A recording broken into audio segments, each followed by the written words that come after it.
제8장. 지혜가 부르지 아니하느냐? 명철이 소리를 높이지 아니하느냐? 그가 길가의 높은 곳과 내거리에 서며 성문 곁과 문어기와 여러 출입하는 문에서 불러 이르되, 사람들아, 내가 너희를 부르며 내가 인자들에게 소리를 높이노라. 어리석은 자들아, 너희는 명철할지니라. 미련한 자들아, 너희는 마음이 밝을지니라. 너희는 들을지어다. 내가 가장 선한 것을 말하리라. 내 입술을 열어 정직을 내리라. 내 입은 진리를 말하며 내 입술은 악을 미워하느니라. 내 입의 말은 다 의로운즉 그 가운데 굽은 것과 패역한 것이 없나니 이는 다 총명 있는 자가 밝히 아는 바요 지식 얻은 자가 정직하게 여기는 바니라. 너희가 은을 받지 말고 나의 훈계를 받으며 정금보다 지식을 얻으라. 대저 지혜는 진주보다 나음으로 원하는 모든 것을 이에 비교할 수 없음이니라. 나 지혜는 명철로 주소를 삼으며 지식과 근신을 찾아온나니 여호와를 경외하는 것은 악을 미워하는 것이라. 나는 교만과 거만과 악한 행실과 패역한 입을 미워하느니라. 내게는 계략과 참 지식이 있으며 나는 명철이라. 내게 능력이 있으므로 나로 말미암아 왕들이 치리하며 방백들이 공의를 세우며 나로 말미암아 재상과 존귀한 자 곧 모든 의로운 재판관들이 다스리느니라. 나를 사랑하는 자들이 나의 사랑을 입으며 나를 간절히 찾는 자가 나를 만날 것이니라. 부귀가 내게 있고 장구한 재물과 공의도 그러하니라. 내 열매는 금이나 정금보다 나으며 내 소득은 수는보다 나으니라. 나는 정의로운 길로 행하며 공의로운 길 가운데로 다니나니 이는 나를 사랑하는 자가 재물을 얻어서 그 곳간에 채우게 하려 함이니라. 여호와께서 그 조화의 시작 곧 태초에 일하시기 전에 나를 가지셨으며 만세 전부터 태초부터 땅이 생기기 전부터 내가 세움을 받았나니 아직 바다가 생기지 아니하였고 큰 샘들이 있기 전에 내가 이미 났으며 산이 세워지기 전에 언덕이 생기기 전에 내가 이미 났으니 하나님이 아직 땅도 들도 세상 진토의 근원도 짓지 아니하셨을 때라. 그가 하늘을 지으시며 궁창을 해면에 두르실 때 내가 거기 있었고 그가 위로 구름 하늘을 견고하게 하시며 바다의 샘들을 힘있게 하시며 바다의 한계를 정하여 물이 명령을 거스르지 못하게 하시며 또 땅의 기초를 정하실 때에 내가 그 곁에 있어서 창조자가 되어 날마다 그의 기뻐하신 바가 되었으며 항상 그 앞에서 즐거워하였으며 사람이 거처할 땅에서 즐거워하며 인자들을 기뻐하였느니라. 아들들아, 이제 내게 들으라. 내 도를 지키는 자가 복이 있느니라. 훈계를 들어서 지혜를 얻으라. 그것을 버리지 말라. 누구든지 내게 들으며 날마다 내 문 곁에서 기다리며 문설주 옆에서 기다리는 자는 복이 있나니 대저 나를 얻는 자는 생명을 얻고 여호와께 은총을 얻을 것임이니라. 그러나 나를 잃는 자는 자기의 영혼을 해하는 자라. 나를 미워하는 자는 사망을 사랑하느니라.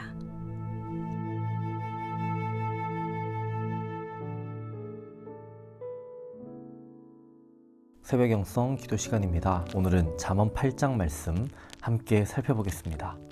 몇 년 전 제가 봤던 공연 중에 더북 성경이 된 사람들이라는 뮤지컬이 있습니다. 시대적 배경은 성경이 라틴어로만 읽히던 중세시대를 배경으로 하고 있는데요. 중세시대 종교개혁가들은 모든 신자들이 성경을 읽을 수 있도록 자국어로, 예를 들면 독일어나 체코어로 번역하는 시도를 했습니다. 하지만 교황청은 이러한 시도들을 모두 신성모독으로 여기고 종교개혁가들을 탄압하고 화형에 처했습니다. 이런 내용을 모티브로 뮤지컬을 만든 것인데요. 종교개혁가들을 통해 번역된 성경은 신자들을 통해 은밀하게 퍼져나가기 시작했습니다. 하지만 교황청은 성경을 번역하는 일을 신성모독으로 규정했고, 감찰하는 신부들을 풀어서 성경을 번역한 종교개혁가들, 그리고 그 성경을 전하고 읽는 이들을 추격해서 체포하려고 합니다.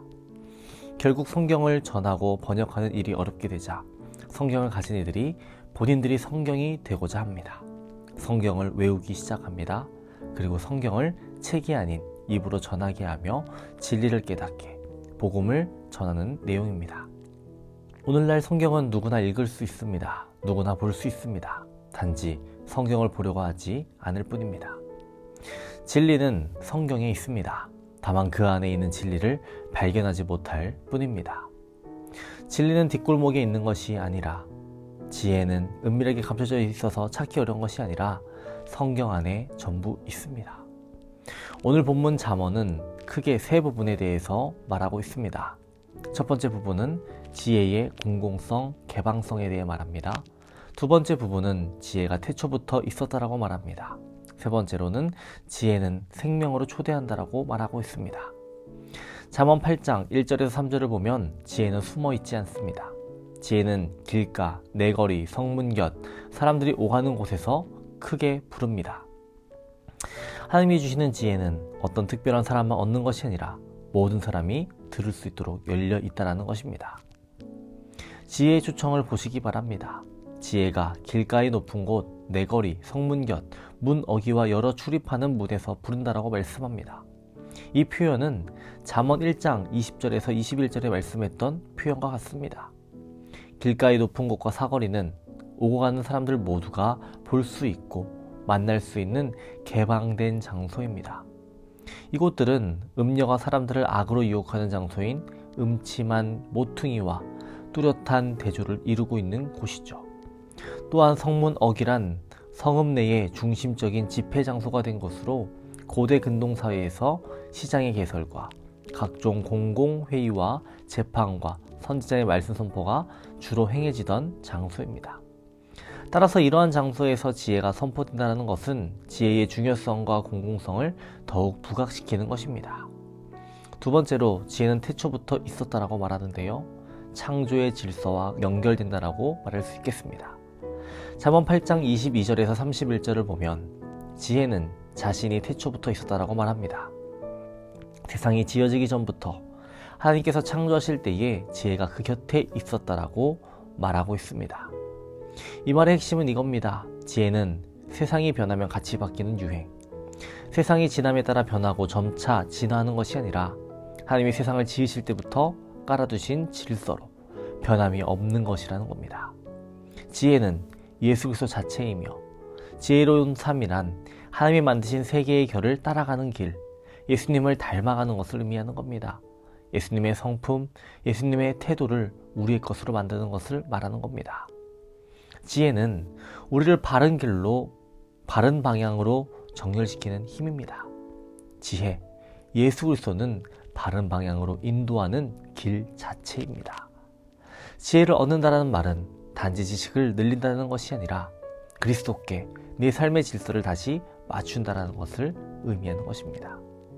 세 번째로 지혜는 생명으로 초대합니다. 잠언 8장의 끝부분은 매우 강력한 어조입니다. 지혜는 내 말을 듣는 자가 복이 있다라고 말합니다. 나를 찾는 자는 생명을 얻는다라고 말합니다.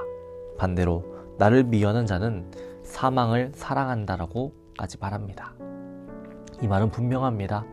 지혜는 선택해도 되고 안 해도 되는 옵션이 아니라는 겁니다. 지혜를 대하는 태도가 생명과 죽음의 방향을 가른다라는 겁니다. 여기서 말하는 생명은 단지 오래 사는 것을 말하는 것이 아닙니다.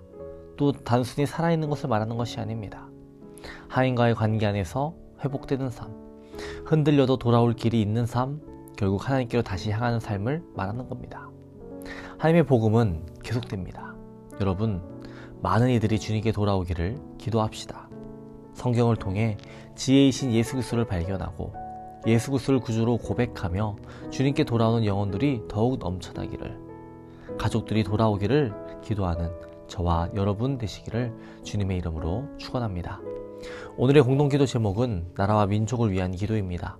이 땅의 영적인 회복과 자유민주주의를 위해서 부여와 갈등 사라지고 국민통합과 화합을 위해서 경제가 회복되고 복음을 전하는 선교대국이 되기를 기도해 주시기 바랍니다. 기도하겠습니다. 주님, 우리들 세상 가운데에서 믿음으로 살아가며 복된 삶을 누리게 하여 주옵소서. 주님과 동행하는 삶, 주님을 닮아가는 삶 살아가는 우리들 되게 하여 주옵소서. 오늘은 나라와 민족을 위해 기도합니다. 이 땅의 영적 회복과 자유민주주의를 위해 기도합니다. 분열과 갈등 사라지고 국민통합과 화합을 위해 기도합니다. 또한 경제가 회복되고 복음 전하는 선교대국 되게 하여 주옵소서. 태중의 아이를 기다리는 성도들이 있습니다. 자녀를 선물로 주옵소서. 사고로 인해 입원한 성도들, 수술받은 이들 빠르게 회복되게 하여 주옵소서. 다음 달에 있을 신영원 청년 골수 이식 수술이 성공적으로 진행되게 하여 주옵소서. 박우진 권사님, 앞으로 남아있는 항암도 잘 견뎌낼 수 있게 하옵소서. 이경자 권사님, 주님 붙들어 주시고 이렇게 세워 주옵소서. 이영숙 권사님, 재발된 암세포를 다 제거해 주옵소서. 박대준 선교사님과 이지영 사모님 치유하시고 다시 귀하게 사용하여 주옵소서. 그 외에도 수술받은 암 환자들, 약물 치료 중인 암 환자들, 예후를 기다리는 암 환자들 다시 재발되지 않게 하시고 완치되게 하옵소서. 연로하신 성도님들 병들어 누워있다가 천국 가지 말게 하시고 모두가 건강하게 걷다가 천국 들어가게 하여 주옵소서. 주님, 오늘 하루도 우리를 보호하시고 인도하여 주시옵소서. 예수님의 이름으로 기도합니다. 아멘.